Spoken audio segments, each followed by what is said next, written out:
नम्मा homeopathy आरोग्य संजीवनी या विशेष कार्यक्रमामध्ये तुमचं सगळ्यांचं अगदी मनापासून स्वागत. या कार्यक्रमामध्ये आजचा जो आपला विषय आहे तो म्हणजे डायजेस्टिव्ह डिसीजेस अर्थात पोटाचे विकार. एक्झॅक्टली डायजेस्टिव्ह डिसीजेस म्हणजे नेमकं काय किंवा आपली एकूणच पचन क्रिया नेमकी कशा प्रकारे चालते, पचन संस्था नेमकी काय काम करते, या संपूर्ण अनुषंगाने आजचा हा आपला विषय असणार आहे. आणि या संपूर्ण विषयावरती मार्गदर्शन करण्याकरता आता आपल्यासोबत डॉक्टर जोडल्या गेलेला आहेत. आपल्यासोबत आहेत डॉक्टर श्रद्धा बायस परदेसी. डॉक्टर, कार्यक्रमात तुमचं अगदी मनापासून स्वागत. नमस्कार. टीम्स तिथे अवेलेबल आहेत, त्यामुळे तुम्हाला सुद्धा कुठल्याही समस्या असतील, कुठलेही रोग आजार असतील आणि होमिओपॅथीच्या माध्यमातून कुठल्याही साईड इफेक्ट विना एक चांगलं निरोगी आयुष्य तुम्हालाही लवकरात लवकर जगायचं असेल तर या शाखांमध्ये संपर्क साधा आणि तुमचंही एक उत्कृष्ट आयुष्य तुम्ही लवकरच सुरू करू शकता. प्रेक्षको, आजचा विषय पुन्हा एकदा समजून घ्या. आजचा विषय आहे पोटाचे विकार किंवा डायजेस्टिव्ह डिसीजेस. नेमका काय विषय आहे आपण समजून घेऊया. ते डॉक्टरांकडे जाऊया. डॉक्टर, मी सुरुवातीला जसं म्हटलं असं की डायजेस्टिव्ह डिसीजेस किंवा पोटाचे विकार याकडे आपण येऊया, परंतु आज जर का बघितलं तर अगदी छोट्याशा बेसिक ऍसिडिटी पासून ते अगदी पोट गच्च होणं म्हणा, मळमळ आहे, जळजळ आहे किंवा IBS सारखे आजार आहेत, हे वारंवार दिसत आहेत. त्याचा एज बार पण काही राहिलेला नाही. अगदी लहान मुलांमध्ये सुद्धा अगदी प्रामुख्याने हे दिसून यायला लागलेत. तर काय सांगाल, नेमके हे पोटाचे विकार वाढतायत त्यामागचं कारण काय, आणि सगळ्यात महत्वाचं म्हणजे मग ही नेमकी ही पचनक्रिया आपलं नेमकी कशा प्रकारे काम करते? हो, नक्कीच. सगळ्यात महत्त्वाचं काय, आपल्या शरीराला फिट ठेवणं, निरोगी ठेवण्यासाठी आपली जी पचनक्रिया आहे ती व्यवस्थित होणं हे खूप गरजेचं आहे. ऑलमोस्ट 80 to 90% जे आजार आपल्याला, इतर जे आजार आपल्या शरीरामध्ये जे होतात त्याचं मुख्य कारण आहे व्यवस्थित पचनक्रिया न झाल्यामुळे आपल्या शरीरामध्ये टॉक्झिन्स जास्त निर्माण होतात आणि हळूहळू आपल्याला दुसरे आजार होतात. तर सगळ्यात आधी पचनक्रिया काय आहे हे समजण्याआधी आपल्याला, म्हणजे पचनक्रियेचे आजार काय आहेत हे सांगण्याआधी आपल्याला पहिलं पचनक्रिया कशी होते हे समजणं खूप गरजेचं आहे. तर जसं पचनक्रियाची जी सुरुवात आहे तर आपली तोंडापासून होते. आपण जसं एखादं अन्नाचा घास घेतला तर आपल्या अन्नाचा घास आपल्या दातांमधून बारीक त्याचे तुकडे होतात. त्याच्यामध्ये आपल्या ज्या तोंडामध्ये जी लाळ आहे, जी सलायवा आहे, ते अन्नामध्ये मिक्स होते आणि हे मिक्स झाल्यानंतर आपल्या अन्ननलिकेमधून हे जे अन्न आहे आपल्या जठरांपर्यंत, म्हणजे आपल्या पोटांपर्यंत येतं. आपल्या पोटाची जशी रचना आहे, आपल्या पोटामध्ये गॅस्ट्रिक ज्युसेस असतात. या गॅस्ट्रिक ज्यूसमध्ये hydrochloric acid, pepsin, mucus membrane, या सगळ्या ज्या गॅस्ट्रिक ज्युसेस आहेत यांचं काम काय आहे, आपल्या शरीरामध्ये जे अन्न आहे या अन्नाला अजून बारीक बारीक तुकडे करणं आणि अन्न व्यवस्थित पचण्यासाठी हे गॅस्ट्रिक ज्युसेस राहतात. या गॅस्ट्रिक ज्युसेसमध्ये ज्यावेळेस अन्न प्रॉपरली मिक्स होतं त्या दरम्यान आपल्या शरीरामध्ये ऍसिडिक सिक्रिशन निर्माण होतं, जेणेकरून की पचन लवकरात लवकर व्हावं.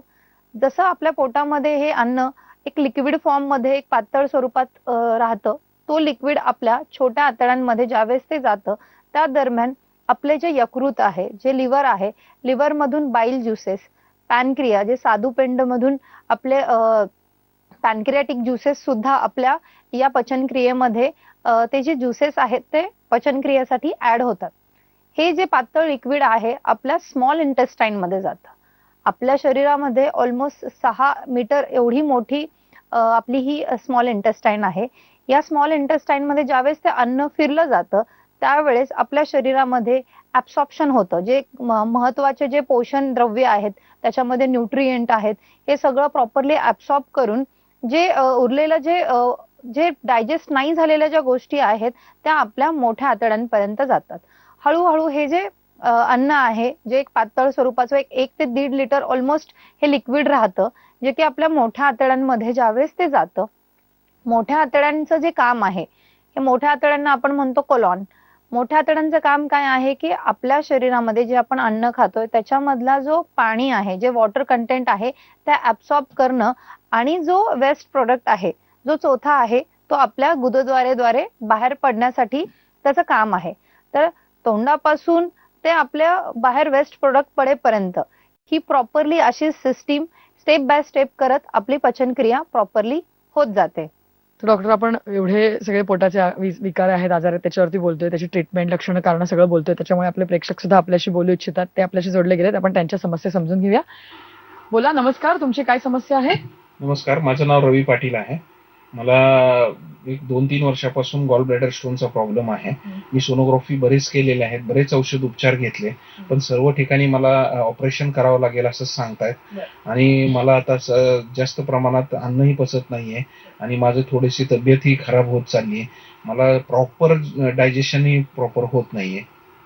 तर मला काय उपचार पद्धती मिळू शकेल? नक्की रवी, तर त्यांना काय सांगाल डॉक्टर आपण? जसं रवींनी सांगितलं की आजकाल गॉल स्टोन होण्याचं प्रमाण सुद्धा खूप वाढतंय, म्हणजे आपल्या पित्ताशयामध्ये खडे होतात. खूपदा काय होतं की गॉल स्टोन मध्ये जसं यांनी सांगितलं की खूपदा यांना ऑपरेटचा सल्ला दिला जातो. प्रत्येक केसमध्ये ऑपरेशनची गरज नसते. काही केसेस अशा आहेत की इमर्जन्सीमध्ये ठीक आहे ऑपरेशन, पण खूप साऱ्या केसेसमध्ये अनवॉन्टेडली सुद्धा ऑपरेशन सजेस्ट केलं जातं. गॉल स्टोन मध्ये जे आपले बाईल मध्ये छोटे छोटे तुम्हाला स्टोन होतात, अशा केसेसमध्ये आपण काय करतो, नैसर्गिकरित्या ते स्टोनची साईज कशी कमी करता येईल. आणि खूपदा पेशंटला काय होतं की गॉल स्टोनचा जो ऑपरेट केला जातो त्याच्यानंतर सुद्धा ऍज इट इज सिम्पटम्स पेशंटला जाणवायला लागतात. तर आपण नमा होमिओपॅथीमधून जे ट्रीटमेंट देतात त्याच्यामधून ऑलमोस्ट 90% पेशंटला आपण या स्टोनला कसं कमी करण्यासाठी ट्रीटमेंट दिली जाते. त्याचबरोबर आपण पेशंटला जो होणारा त्रास आहे, जसं पित्ताशयामध्ये खडे असल्यामुळे पेशंटला वारंवार वेदना होतात, पोटामध्ये केळ येणं किंवा त्यांना ऍसिडिटी किंवा इतर सुद्धा प्रॉब्लेम होण्याच्या शक्यता असतात. तर आपल्या ट्रीटमेंटमधून आपण हा आजार कसा पूर्णपणे बरा करता येईल याच्यासाठी आपण डेफिनेटली प्रयत्न करतो. डॉक्टर, तुम्ही व्यवस्थित समजावून सांगितलं की नेमकी पचनक्रिया आपली कशा प्रकारे काम करते आणि एकूणच हे सगळे ऑर्गन्स कशा प्रकारे रिलेटेड आहेत. परंतु मग आता या पचनक्रियेमध्ये वेगवेगळे ऑर्गन्स आहेत, तर त्या ऑर्गन्स रिलेटेड हे आजार असू शकतात, तर ते नेमकी कशा प्रकारे असतात? खूपदा लोकांना काय वाटतं की पित्ताचा त्रास होतोय, ऍसिडिटी होते म्हणजेच पचनाचे प्रॉब्लेम आहेत, असं नाहीये. जसं आपण म्हणलो की सुरुवात आपल्या अन्नाची पचनाची कुठून चालू होते, तर आपल्या तोंडापासून. कित्येकदा लोक म्हणतात की मला वारंवार तोंड येण्याचा प्रॉब्लेम आहे, वारंवार त्यांना तो त्रास होतोय आणि खूप सारे ते मल्टीव्हिटॅमिन्स घेतल्यानंतर पण तो त्रास होत नाही. तर नॉर्मली ज्यावेळेस आपल्याला वारंवार जो तोंडामध्ये जो माउथ अल्सर होतोय, तर खूपदा मानसिक टेन्शन, ताणतणावामुळे किंवा खूप ऍसिड सिक्रिशन शरीरामध्ये जास्त झाल्यामुळे किंवा शरीरामध्ये व्हिटॅमिनच्या अभावामुळे हा सगळा प्रॉब्लेम होतोय. त्यापुढे जाऊन ही जी आपली अन्ननलिका आहे, अन्ननलिकेचं काम काय आहे, जे आपल्या तोंडामध्ये जे अन्न पचलं आहे किंवा जे बनतोय अन्न, तो अन्न आपल्या अन्ननलिकेतून पोटाकडे पाठवायचं काम हे अन्ननलिकेचं आहे. ज्यावेळेस ही जी अन्ननलिका आहे त्याच्यामध्ये सूज येते, त्याच्यामुळे आपल्या अन्ननलिकेमध्ये हळूहळू त्रास व्हायला लागतात. त्याच्यामुळे अन्ननलिकेचे वेगळे प्रॉब्लेम्स आहेत. भारतामध्ये अन्ननलिकेचा कॅन्सरचं प्रमाण आजकाल खूप फास्ट वाढताना आपण बघतोय. त्याचबरोबर ज्यावेळेस ही अन्ननलिका अन्नाला आपल्या पोटांपर्यंत अन्न घेऊन जाते, ज्यावेळेस आपल्या पोटामध्ये हे अन्न मिक्स होतं, ज्यावेळेस हे अन्न मिक्स होताना आपल्या शरीरामध्ये असलेले जे गॅस्ट्रिक ज्युसेस आहेत, हायड्रोक्लोरिक ऍसिड असू दे, तुमचा पेप्सिन असू दे, म्युकस मेम्ब्रेन असू दे, इतर डायजेस्टिव्ह ज्युसेस असू दे, ज्यावेळेस हे व्यवस्थित काम करत असताना काही बॅक्टेरियल इन्फेक्शन होतं.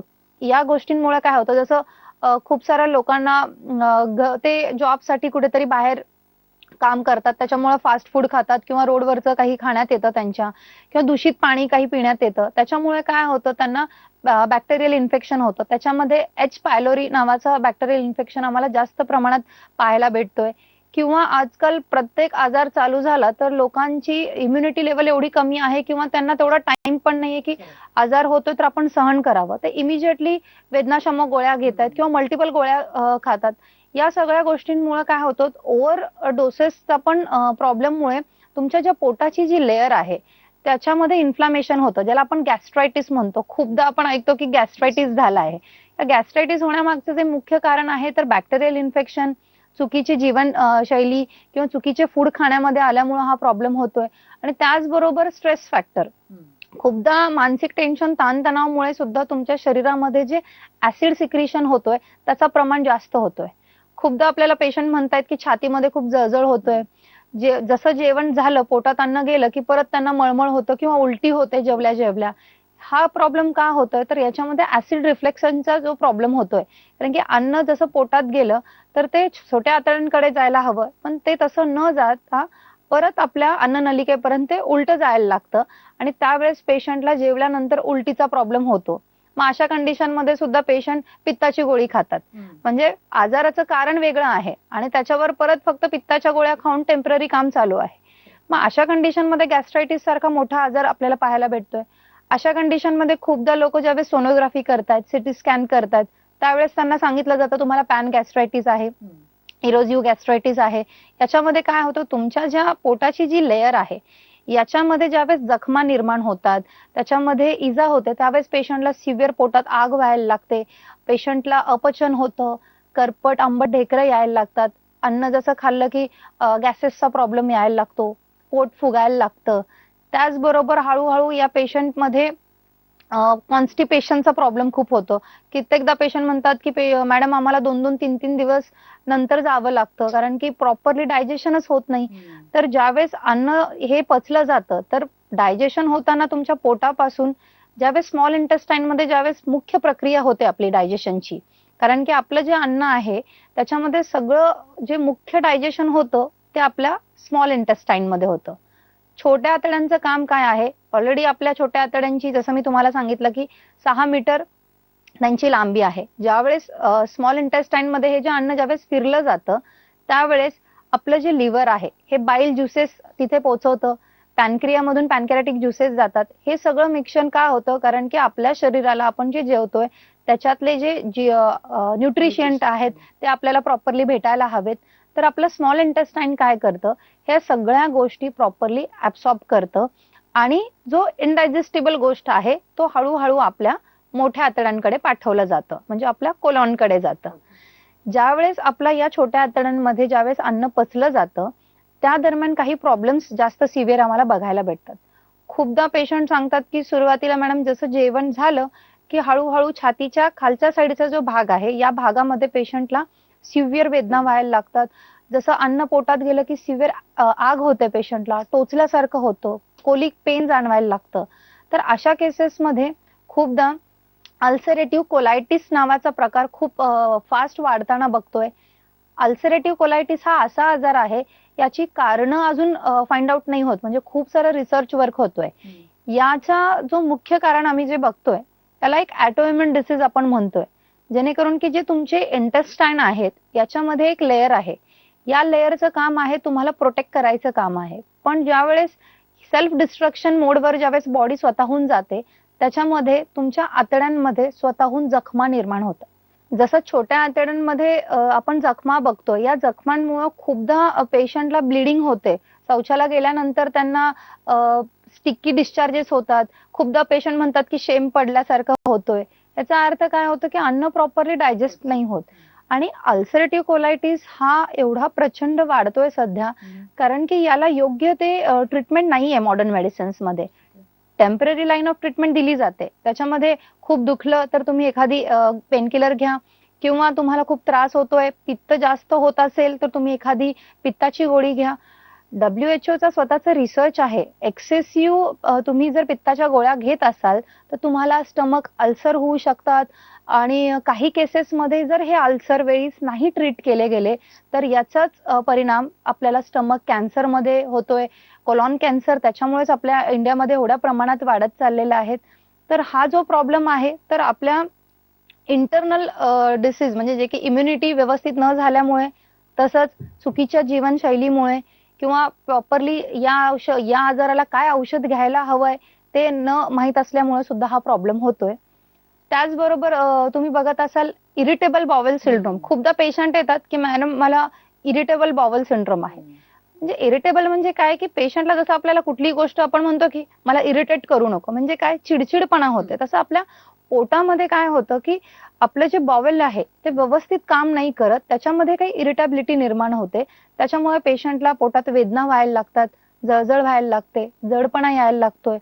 पोटात अन्न गेल्यानंतर काही तासांमध्ये पेशंटला जडपणा जाणवतो. खूपदा पेशंट म्हणतात जसं जेवण झालं मॅडम 1-1.5 तासामध्ये पोट एकदम फुगल्यासारखं व्हायला लागतं. याचं कारण काय, कारण की तुमची जी पचनक्रिया आहे ती प्रॉपरली होत नाही, म्हणून तुम्हाला इमिजिएटली शरीर सिम्पटम्स दाखवतं, किंवा प्रचंड वेदना होतात, प्रचंड गॅसेसचा प्रॉब्लेम होतो. खूपदा पेशंट जसं कुठेतरी अंगाला दाबलं की त्यांना करपट ढेकरं यायला लागतात किंवा गॅसेस यायला लागतात. हा सगळा प्रॉब्लेम आपल्याला छोट्या आतड्यांमध्ये जाणवतो. जसं छोट्या आतड्यांमध्ये हे जे लिक्विड आहे, एक ऑलमोस्ट 1 ते 1.5 लिटर असं एक पातळ लिक्विड राहतं. हा जो लिक्विड आता ऑलमोस्ट जे इम्पॉर्टंट न्यूट्रिशियंट आहेत हे सगळं ऍब्सॉर्ब करून मोठ्या आतड्यांकडे जो वेस्ट प्रोडक्ट आहे ते बाहेर पाडण्यासाठी मोठ्या आतड्यांकडे जातं. मोठे आतडे आपल्या शरीरामध्ये पूर्ण सर्क्युलेट करून जातात. मोठ्या आतड्यांचं मुख्य काम काय आहे? आपल्या शरीरामध्ये जे लिक्विड आहे, जे अन्न आहे, त्याच्यातलं पाणी ऍब्सॉर्ब करणं आणि जो वेस्ट प्रोडक्ट आहे तो तुमच्या गुदद्वारेकडे पाठवणं, हे कोलॉनचं काम आहे. पण ज्या वेळेस या प्रोसेसमध्ये जाताना तुमच्या कोलॉनमध्ये ज्यावेळेस सूज येते, म्हणजे ज्याला कोलायटिस आपण म्हणतोय, याच मोठ्या आतड्यांमध्ये अल्सरेटिव्ह कोलायटिस आपल्याला जास्त प्रमाणात पाहायला भेटतोय. या कोलायटिस मध्ये ज्यावेळेस इंटरनल सूज येते, सूज आल्यामुळे काय होतं की इम्पॉर्टंट काम काय की पाणी ऍब्सॉर्ब करायचं काम आहे. पण ज्यावेळेस तुमचे जे आतड्या आहेत त्याच्यातलं पाणी ऍब्सॉर्ब करत नाहीत, त्यामुळे त्या आतल्या साईडमध्ये तुमच्या आतड्यांना जखमा व्हायला लागतात, लालसरपणा यायला लागतं, ब्लिडिंग व्हायला लागते. खूप पेशंटमध्ये इव्हन पस पण व्हायला लागतं. तर अशा केसेसमध्ये पेशंटला शौचाला गेल्यानंतर ब्लिडिंग होते, त्याच्यामध्ये पस येऊ शकतं, त्याचबरोबर पेशंटला शेम पडायला लागतं किंवा पेशंटला दिवसातून 7 ते 8 वेळेस जुलाबाला जावं लागतं. छातीत जळजळ, पोटामध्ये जळजळ, तुमच्या ॲनल रिजनमध्ये पेशंटला प्रिकिंग पेन होतात, बर्निंग पेन व्हायला लागतात. तर एवढे सगळे क्रॉनिक आजार आम्हाला या केसेसमध्ये दिसतात. जसं मोठ्या आतड्यांचं जे काम आहे की गुदद्वारेपर्यंत जाणं, खूपदा काय होतं की डायजेशन व्यवस्थित न गेल्यामुळे गुदद्वाराच्या जवळचे सुद्धा प्रॉब्लेम्स आपल्याला पाहायला भेटतात. त्याच्यामध्ये मूळव्याध, भगिंदर असू दे, फिस्चुला असू दे, हे सुद्धा पेशंट जास्त प्रमाणात येतात. शेवटी कुठलाही पेशंटला जर मूळव्याध किंवा फिस्चुलाचा प्रॉब्लेम आहे, याचं 90% कारण तुमची अपचन, म्हणजे जी पचनक्रिया आहे ती व्यवस्थित न झाल्यामुळेच तुम्हाला मूळव्याध वगैरे होतं. खूपदा लोक मूळव्याध झालाय म्हणून ऑपरेट करतात. ऑपरेट केल्यामुळे तुमचं आजाराचं कारण काय आहे? तुमची पचनक्रिया व्यवस्थित नाही झाली. त्याच्यामुळे ऑपरेट केल्यामुळे काय होणार? टेम्पररी पेशंटला 5-6 महिन्यापर्यंत फरक पडतो, पण काही दिवसांनी परत तो प्रॉब्लेम त्यांना पुन्हा उद्भवतो.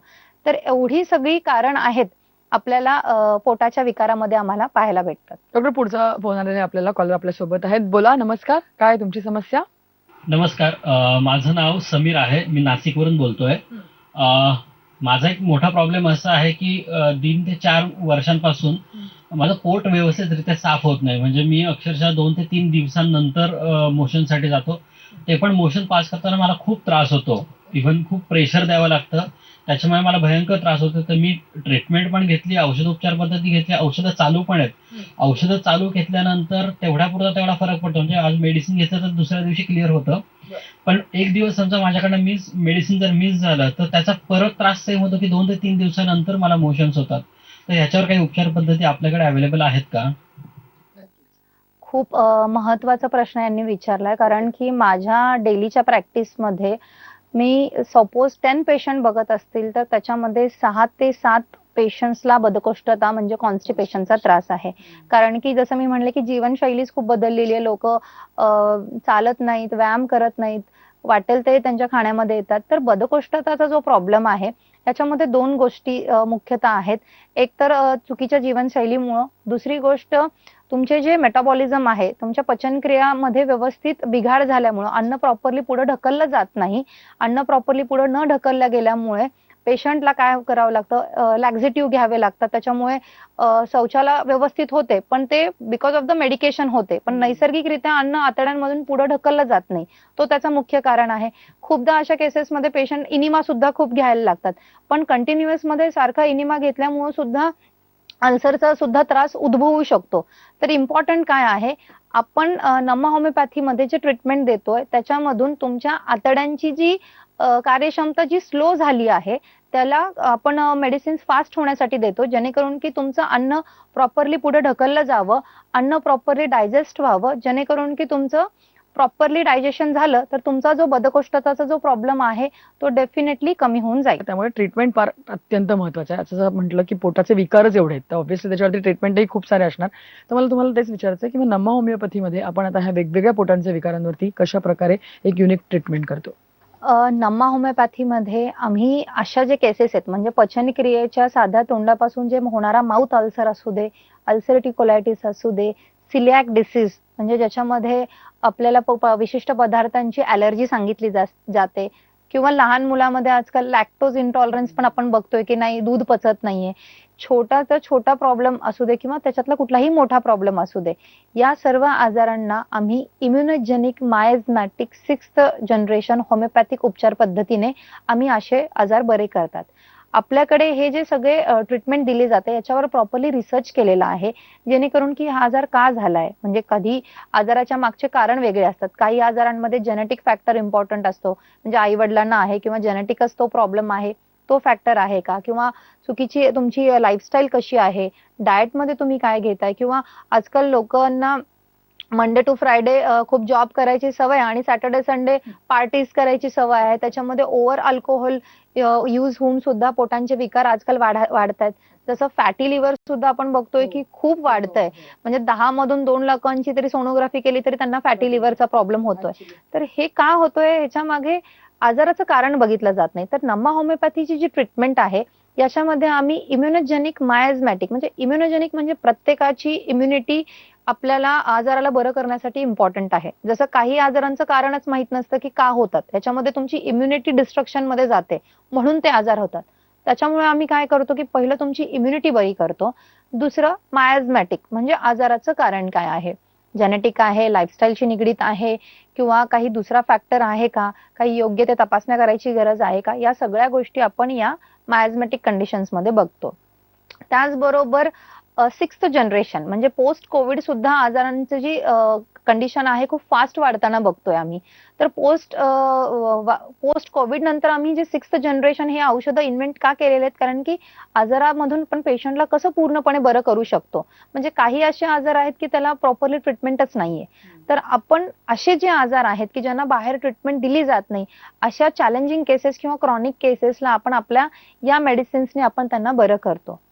डॉक्टर, तुम्ही या विषयावरती आज एवढं छान मार्गदर्शन इथे येऊन केलं त्याबद्दल धन्यवाद. नमस्कार. या विषयासह नम्मा होमिओपॅथी आरोग्य संजीवनी या विशेष कार्यक्रमामध्ये आता मी इथेच थांबतोय. नमस्कार. नम्मा होमिओपॅथी आरोग्य